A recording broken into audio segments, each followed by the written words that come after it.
Урматтуу кесиптештер, ушул бир жылдын аралыгында экинчи жолу ушул 10 мүнөттүк убактыбызды колдонуп атабыз. Бүгүнкү чыгып сүйлөгөн кайрылуунун кажети барбы, мындан пайда чыгабы жокпу деген маселе бир топко чейин чыгып сүйлөөгө мындай бир тоскоолдук болуп атты, жеке сезимдерди. Бүгүн айтууга туура келет. Себеби ар кандай маселе болуп атат. Күнүнө мыйзамдын долбоорлору аябай чукулдап кирип атат. Кечээ саясий кургай элек регламентибизге дагы кошумча киргизели, өзгөртүү киргизели деген аракеттер болуп атат. Депутаттардын статусу жөнүндөгү мыйзамга тийиштүү өзгөртүүлөрдү киргизүү жөнүндө сунуштар болуп атат. Мына ушулардан улам бир суроо пайда болот. Эмне үчүн ушул мыйзамдардын тегерегинде ушунчалык чакчелекке түшүп атабыз? Мунун максаты бирөө гана. Жогорку кеңештин мамлекеттик башкаруудагы ордун төмөндөтүү, депутаттардын макамына шек келтирүү жана жогорку кеңештин мамлекеттеги болуп аткан окуяларга аракетин азайтууга. Биз өз колубуз менен, өз каалообуз менен, өз эркибиз менен ушул иштерди тездетип жасап бергенге аракеттенип атканыбыз аябай каттуу бир суроо туудурат. Урматтуу кесиптештер, жогорку кеңеш эл өкүлдөрүбүз. Элмаз Аракеевич, биз эл өкүлдөрүбүз. Биз элдин айтканынан чыкпашыбыз керек, элдин кызыкчылыгын коргошубуз керек. Ошондо көкүрөгүбүздө тагып отурган биздин значогубуз эл өкүлү деген макамга ээ болобуз. Бирок чындыгына келгенде жогорку кеңеш мыйзам кабыл алуу пунктуна айландык. Же нотариалдык конторага айландык. Бул мыйзам кабыл алынды, ушунча күнү, ушул саатта бүттү, ошол жерге мөөр басылды, ишке кирсин. Коомдо болуп аткан окуяларга биздин таасирибиз жок эсе. Урматтуу депутаттар, Бакыт Сөмбекович, Кыргыз Республикасынын конституциясы ар бир жаранга жашоону кепилдикке берет дейт. Ошол эле конституцияда жазылып турат, ар бир адамдын ден соолугу мамлекеттин байлыгы деп турат. Бүгүн биз мыйзамдуулукту тебелеп тепсеп, конституциялыкты тебелеп тепсеп, өз билгенибизде жашап аткан бейбаш үй бүлөгө айландык. Ата энеси таштап кетип, бир жумушка кеткен үй бүлөбүз. Мыйзамыбыз да иштебейт, конституциябыз да иштебейт. Ага бир мисал, Кыргыз Республикасынын өкмөтүнүн 22-21 жылга иш чарасын ушул жерде дуулдап бекитип бердик. А конституциянын 44-чү беренесинде жазылып турат. Кыргыз Республикасында жөлөк пулдар, социалдык колдоолор эң төмөнкү керектелүүчү корзинадан төмөн болбойт деп турат. Бул конституциянын катуу талабы. Аткарылдыбы? Жок. Аткарылган жокпу? Аны Акылбек Жапаров мойнуна алды, биз аткара албайбыз деди. Аткара албасаң дагы сен жакшы иштедиң деп добушту берген ким? Биз депутаттар. Конституцияны тебеледик, конституцияны ыргытып ирдик. Эмне менен жашайбыз анан кийин? Бизде 28 жаран мыйзамсыз кармалып отурат түрмөдө. Кечээ дарыгерлер барып, эки кызыбыздын ден соолугун карады, ден соолугуна аябай каттуу коркунуч келип турат деп коңгуроо кагып атат. Кайгылуу окуяга алып келиши мүмкүн деген коңгуроо кагып атат. Мына жерде эч нерсе болбогондой жогорку кеңеш бюджетти карайлы, мыйзамды карайлы, регламентти карайлы, давай статусту карайлы. Балекетти алып келбейт биз кабыл алып аткан мыйзамдар. Эч нерсеге жарабайт. Баарын өзүм билемдик менен кетип барчысын акыры алып барып бир жакшылык алып барбайт туугандар. Мына Сажуу Малатованын сүйлөгөн сөзү 2000 жылы. Эгерде бүгүн Горбачевка ишеним көрсөтпөсөк союзду сактап калабыз деп кыйкырды, бүтүн ушул залда отургандардын баары каткырып күлдү, трибунадан кууп түштү. Бир жылдан кийин союз жок болду. Миллиондогон жарандар кайгынын чеңгелинде калды. Мен дагы ошентип эскертем азыр. Эгерде ушул коңгуроо кагып аткан коңгуроого, эгерде же президенттин же жогорку кеңештин кулак какпаса, эртең азаптын чеңгелине кабылабыз. Же сөзсүз Марат Казакбаевге окшоп, же башкаларга окшоп сөөгү чыгыш керек барган жерден.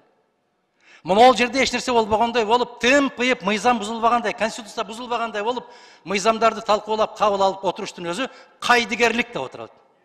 А кайдыгерлик мыйзам боюнча дагы, ыйман боюнча дагы эң чоң күнөөгө батат, туугандар. Bir үй бүлө сыздап отурат, 28 үй бүлө сыздап отурат. Энесин көрө албай баласы сыздап отурат, кызын көрө албай атасы сыздап отурат, аялын көрө албай күйөөсү сыздап отурат. Мына жерде жылуу жумшак отуруп биз мыйзамдарды кабыл алып атабыз. Бирдем өзгөрүп кетеби ал мыйзамдарда? Соңку кезде сүйлөгүң да келбейт, ушул жерге киргиң да келбейт, мен ачык айтайын. Кайран жогорку кеңеш, кайран эгин өкүлдөрү, кайран алып аткан айлык, кайран көкүрөккө таккан монол, туу, кайран адамбыз деп басып жүргөн биз. Эмнени өзгөртө алабыз? Эмнеге таасир келтире алабыз? Ушул жерде шушуңдашып, 5-6-дан сүйлөшүп, кудуңдашып, сүйүшүп, кучакташып, өз маселебизди чечкенден башка эмне кылып атабыз, туугандар? Биз кабыл алган мыйзамдардан эмне өзгөрүп атат? Кайсы жакшылыкка баратабыз? Же конституцияны корго деп, конституцияны коргой албасак, адамдын укугун сактап бер деп, аны сактай албасак, мына жерде ант ичпедик беле? Мен кыйшаюусуз аткарам, эгерде аткара албай кайсам, мыйзамдарга ылайык жооп берүүгө даярмын деп. Кана жөлөк пулдардын эң керектөлүүчү корзинадан аз болгону, көп болгону, кана? Акылбек Жапаров жарыялады, аны аткарбайбыз деди, аткара да албайбыз деди. Эмнеге добуш бердик биз? Иштей бер айланайын дедик. Аткарылбаса койсун, конституция өзү менен өзү болсун. Урматтуу кесиптештер, мен сиздерден суранам. Айтып атпаймынбы, сурангым да келбейт, сүйлөгүм да келбейт. Бирок суранам. Биз соңку кездеки Кыргыз Республикасындагы конституциялык мыйзамдардын одоно түрдө бузулгандыгы жөнүндө комиссия түзүп, иликтемейинче жогорку кеңеш өзүнүн ишин актабайт, жеп аткан наныбыз адал болбойт. Биз эл өкүлүбүз. Эгер конституциянын кепили болгон инсан конституция менен эсептешпесе, анда эл өкүлү катарында биз эсептешибиз керек конституция менен. Медералиев жаш жигит мына ошол эң негизги парламенттин омурткасы болгон комитеттен бекер кеткен жок. Мындан ары карай менин абийирим чыдабайт дегендей кылып кетти. Дагы канчасын күтүшүбүз керекпиз? Биздин кайсы кесиптештерибиз каякта жүрөт, жумушка келе албай, титиреп. Бул эмне болгон өлкө болдук биз? Биз түшүнүк менен жашап калдык го. Биз коркунуч менен жашап калдык го ошол жерде. Ар бир добуш берип атканда жүрөгүбүз титиреп калды ошол жерде. Мына ошол жашообу, ошол өмүрбү? Жигит киши бир гана жолу өлүш керек. Ар бир коркунуч жаралганда өлүп, 1000 жолу өлбөстөн бир эле жолу өлүш керек. Мен сунуш киргизем. Тез арада комиссия түзүлүш керек. Мына ошол комиссия 1 айлык мөөнөттө Кыргызстандагы соңку мезгилдерде адам укугун, Кыргызстандагы мыйзамдардын бузулуп аткандыгын, конституция бузулуп аткандыгын мен бүгүн жарыя кылайын. Мына ол мыйзамсыз указ, курултай өткөрүүдөгү мыйзамсыз указ жөнүндө конституциялык сотко бүгүн мен азыр саат 12-де барып тапшырам. Мен далилдеп берем, эгерде ушул мамлекетте адилеттүүлүк болсо, курултай адилетсиз өттү, мыйзамсыз өттү, курултай өткөрүүгө, указ кабыл алууга эч кимдин укугу жок. Бул менин каалоом эмес, конституциянын каалоосу деп мен ошол кадатайство жаздым, бүгүн тапшырам конституциялык сотко. Андан башка мыйзамсыздыктар толгон токой. Чек араны аныктоодогу мыйзамсыздык, коркутуу, үркүтүүлөр ушул кезге чейин уланып атат. Сен чек арага каршы берип койдуң деп кабинеттен кийин мандатка чейин асылып атат. Чыкпай отура берген болсо, кайсы лавирибиз менен уктап атабыз? Айлыкты кантип алып атабыз биз? Эмне үчүн алып атабыз айлыкты? Биз ант иштик го конституцияга, ант иштик колду коюп. Ошол конституция аткарылбай атат го. Сакталбай атат го, туугандар. Мына кармалып аткандардын арасында кант диабети менен ооруп аткандар бар. Жүрөк оорусу менен ооруп аткандар бар. Башка оорукчандар бар. Айланайын. Бир террористти кармагандай болуп, эгерде ушул кыргыз бийлиги ошол жерде жаткан 5 аялдан ушунчалык калтырап титирип аткан болсо, бул бийлигиңе түкүрдүм мен. Сырттагы душмандан эмес, биздин ичибиздеги 5 аялдан коркуп титиреп, тордун аркасына кармап отурган болсо, бул бийлик жакшылыкка алып барбайт бизди. Биздин укугубузду коргой албайт. Урматтуу кесиптештер, комиссия түзүшүбүз керек, тездетип түзүшүбүз керек, сөзсүз түрдө аркасынан ыйлап калганды токтотушубуз керек. алдын ала чара көрүшүбүз керек. Ушул комиссияга ар бир фракциядан мен деген азаматтар кириш керек. Коркпой туруп өзүнүн пикирин айта турган, мен азаматмын деп жүргөн азаматтар комиссияга мүчө. 1 минут коюп бериңиздер.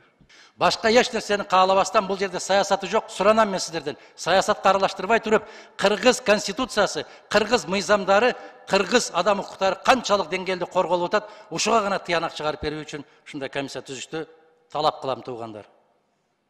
Колдоп бериңиздер. Чоң рахмат, баарыңыздарга ийгилик каалайм.